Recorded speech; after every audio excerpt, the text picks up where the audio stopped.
And the reason that we let our dough sit in the refrigerator overnight, the dough just takes on that extra long ferment in the refrigerator. It takes on a different flavor and texture.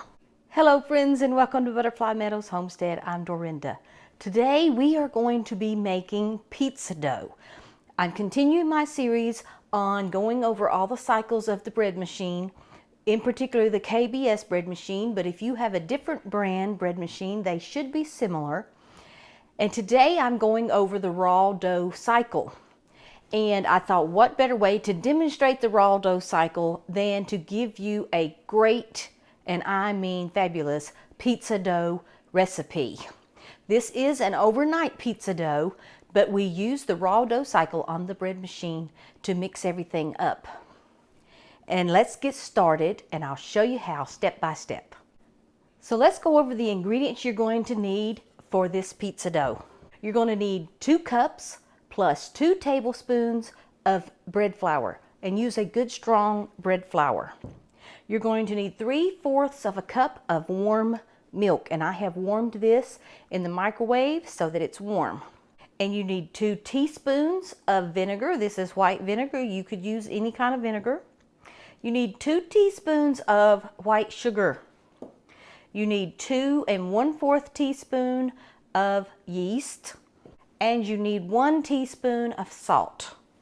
You also need 2 teaspoons of oil. This is canola oil. You can use olive oil or any kind of oil you want to use. So we're going to go ahead and start putting our ingredients into our bread pan.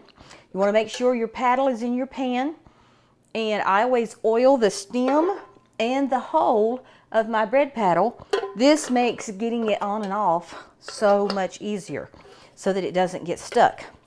And like always, we're going to start by adding our liquid ingredients. We're going to pour in our 3/4 cup of milk. We're going to pour in our vinegar, our sugar, our salt, our oil. Then we're going to put our flour. And then we're going to put our yeast. Now we're going to place this in the bread machine on the raw dough cycle. The raw dough cycle on the KBS machine does not do anything except mix, and it will mix for 23 minutes. I believe that is what most raw dough cycles do on most bread machines. However, I have heard of some bread machines that not only mix, but they rise. But the KBS only has a mixing cycle. That is all it does. So you'll want to make sure you're familiar with your bread machine before you make your pizza dough, and make sure it doesn't have a rise cycle. I'm not sure what brands it is that have the rise cycle, but some of them do. So I'm going to bring you down and show you as I put the pan in the bread machine and turn it on. So on the KBS, the raw dough cycle is number 11. So I'm going to press the menu button until I get to number 11. And hopefully, as you can see, there are 23 minutes there on the cycle. So I'm going to place my pan, lock it in, turn it on. We're going to let that mix for a little bit and make sure it has the correct consistency. Now, you want a very wet, sticky dough for your pizza. We're not exactly looking for a ball to form like it does when we make bread. We want it to be a little bit wetter than that. Now this is looking kind of dry to me, so I am going to add some water. So I have here about 3 tablespoons of water.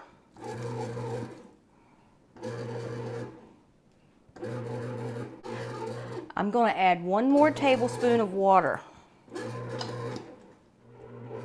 Okay, I just wanted to give you a good look here at this dough ball and let you see how wet it is. It's a very wet dough ball. And that's what you want your dough ball to look like.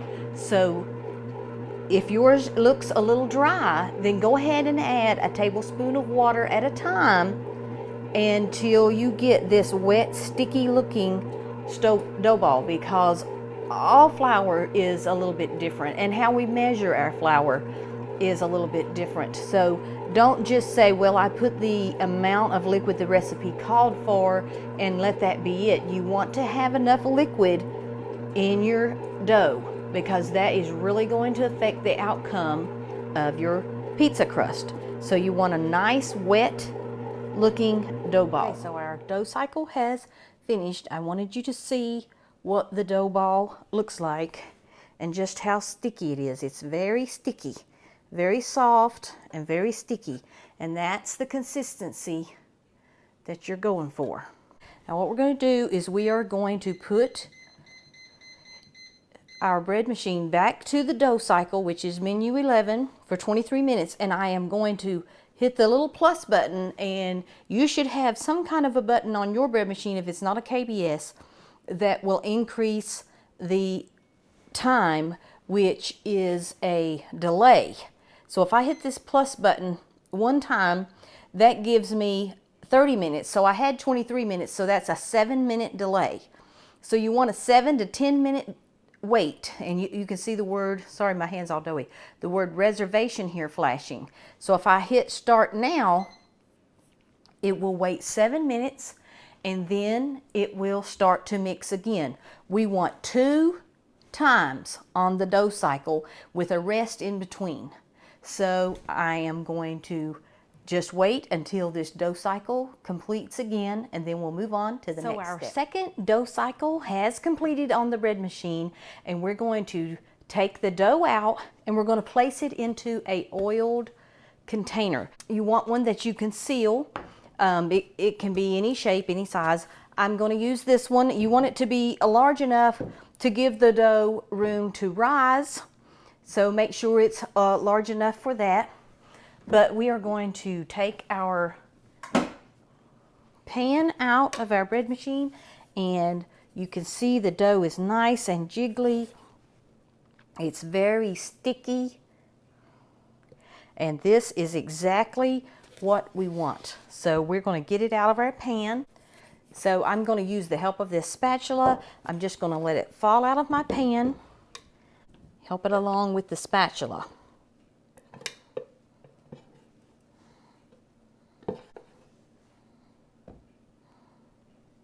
You can just use your spatula to help you get out the parts that stuck to the pan. Make sure you have your dough paddle. If it came out with the dough, you're going to want to make sure you get that out and don't leave that in there. So we have our dough ball here in our bowl. Make sure that it's not sticking to the sides. We are also going to put a little bit of oil on top of our dough ball because we don't want it to dry out. So just make sure you oil the top of your ball, your dough, so that it's nice and oiled before you seal it up so that it doesn't dry out. And now I'm going to seal this up, and I'm going to place this in the refrigerator. Now this can stay in the refrigerator overnight up to 24 hours. And I'm going to bring you back tomorrow, which will just be a moment for you on the video, but I'm going to bring you back tomorrow and show you how to use this dough, and we are going to make a dessert pizza. So our dough has been in the refrigerator for about 24 hours. 20 to 24 hours. I'm not sure exactly how long, but about that long. And here I have a greased pan. Now I am making dessert pizza. I do have a pizza stone, but I don't want to put it on the pizza stone. I'm going to put it in this cookie sheet pan. So I have lightly oiled it. And what I'm going to do is I'm going to take my dough out, and you can see how much it has risen, and it looks really good. It smells really good, and I'm just going to dump it out here onto my pan, and I'm just going to oil my fingers just a little bit so that I can get the dough spread out here in the lightly oiled pan. And I let my dough sit out of the refrigerator for about 2 hours or so, just to let it warm up a little bit. And I'm just going to poke it down with my fingers. And my goal is I don't have to fill the whole pan, but I want to stretch the dough out. I don't want a super thin dough. If you like a really thin dough, then you could even cut this in half and make 2 really thin pizzas if you wanted to. And you can make any kind of pizza with this. I'm gonna make like an apple strudel type pizza with it. And the reason is because we've been having a lot of pizza lately, because I have been experimenting with pizza dough, and so we've had a lot of pizza. And so I'm gonna make a dessert pizza. So I'm just going to spread this out.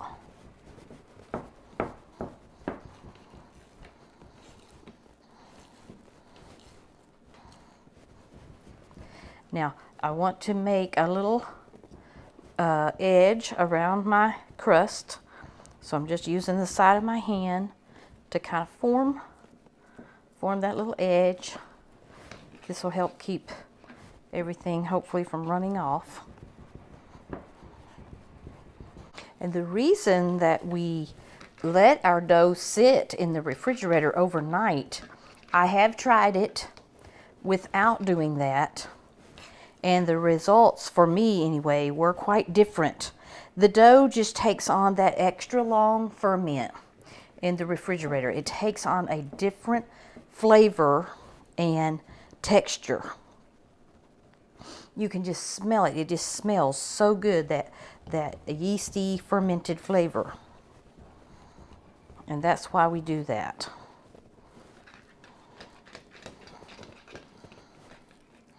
So that is about as big as I am going to stretch this. It's a little thick here on this one side, but that's okay, because I don't mind it being thick, especially not for this kind of pizza that I'm making. Now I'm going to wash my hands and show you how to do the toppings. I have my oven preheating to 425 degrees, and I have my rack in the upper part of the oven, not in the tip-top rack, but just below that, so that it's more at the top than it is at the bottom. And go ahead and get that hot. Now you can use any kind of ingredients you want to use for your pizza. It's a homemade pizza, and you can put whatever you want on it. For this one, I'll show you what I'm going to use. I am going to use, for my sauce, I am using an apple butter.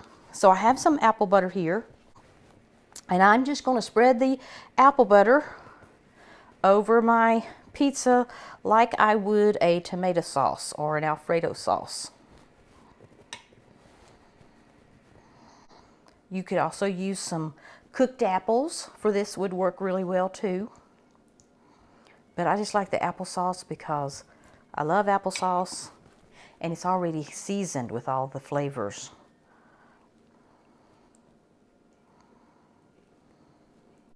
So there we have our sauce. Now I am also going to make like a crumb topping that you would find, you know, on top of like a coffee cake or an apple crumb cake. And in that, we are going to use 1 cup of flour. And I just have an all-purpose flour here. We have 1 cup of brown sugar. And I have a half a cup of softened butter. I'm going to put that in here. I'm going to use a fork to just kind of mix it all together. And it'll just take a minute, and I really probably needed a bigger bowl. I hate to dirty up another dish, but I also don't want to make a big mess.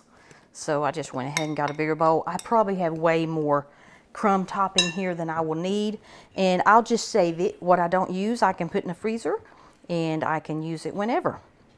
So I'm just going to keep mashing this with my fork until we get it all mixed together. So I went ahead and switched to my I'm not sure what this is called, a pastry something.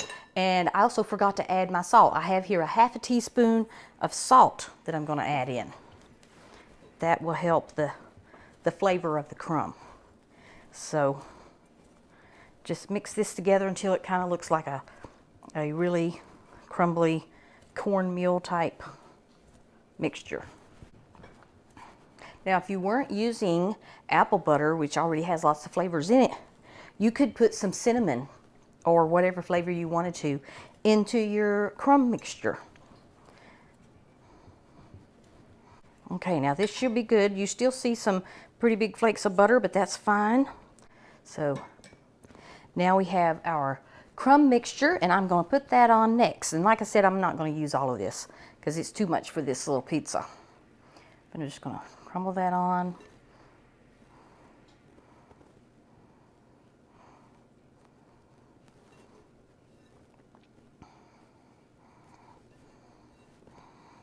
I'm actually going to make sure I get some of this around the edges, the crust of the pizza. I think that'll be really good.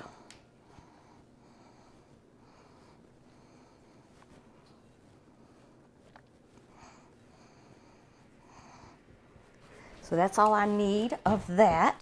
I have here 4 ounces of cream cheese and about 1/3 of a cup of sugar. And I am going to mix this together. And the cream cheese has been softened.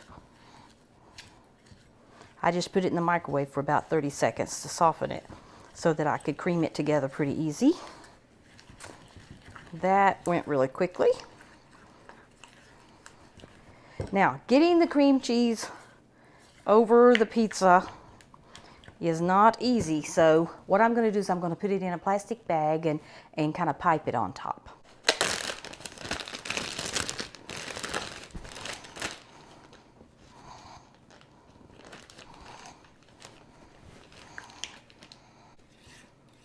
And if you didn't want to do this cream cheese mixture, you could do a powdered sugar with a little water to make a little thick glaze.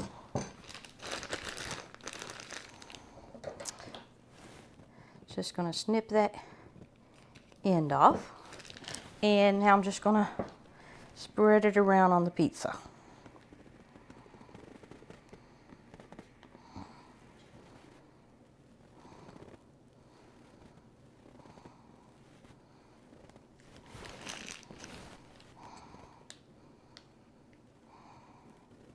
Oh, this looks so good.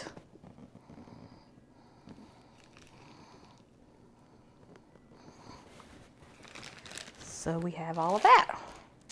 Now I'm going to put this pizza in the oven at the preheated 425-degree oven and watch it closely. It will probably take anywhere from 12 to 20 minutes to get it done. I believe our pizza is about ready to come out of the oven. Oh, that looks amazing. Let me check it. Make sure it's nice and golden brown on the bottom.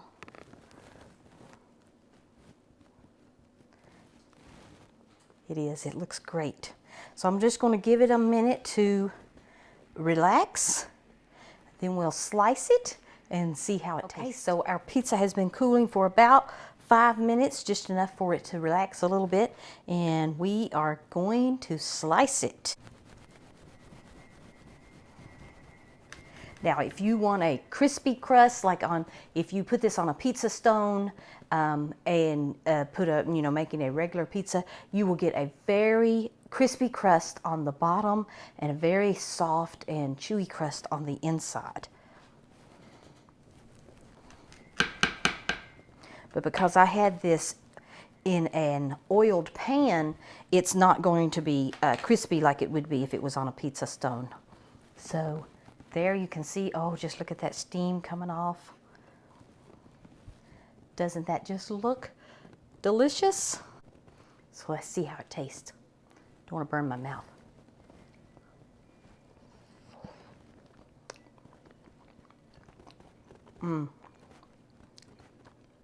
That is just wonderful. That makes one of the best pizza crusts you will ever eat. Trust me, I've made this many times. It's a delicious pizza crust. It does take overnight, so you have to plan ahead. Now you could make it without doing the overnight fermentation and just let it rise on your counter, and you will still get a good pizza crust, but it is much better if you let it go overnight, or at least 24 hours or even longer. If you get busy and have to leave it 48 hours, it'll still be fine. So be sure and give this a try. Thank you for stopping by today. God bless. Bye-bye.